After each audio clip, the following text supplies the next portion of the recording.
What if I told you one conversation could cost you your ideas, your money, or even your reputation? Yes, it happens.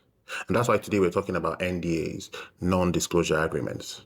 So an NDA is basically a legal promise that says, I'm about to tell you something confidential and you can't share with anybody.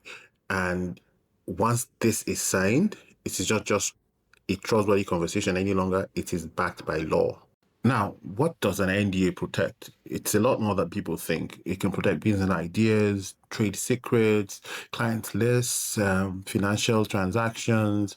It can also protect software code, algorithms, and AI models. And if you're in the creative art space, you can protect scripts, storylines, music, and even unreleased projects.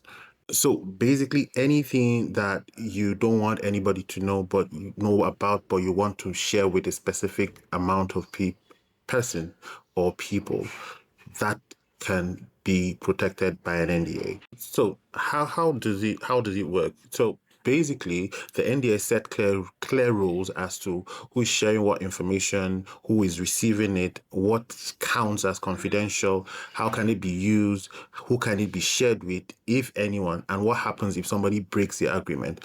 And the important part is because once you sign, the person receiving the information can only use it for the agreed purpose.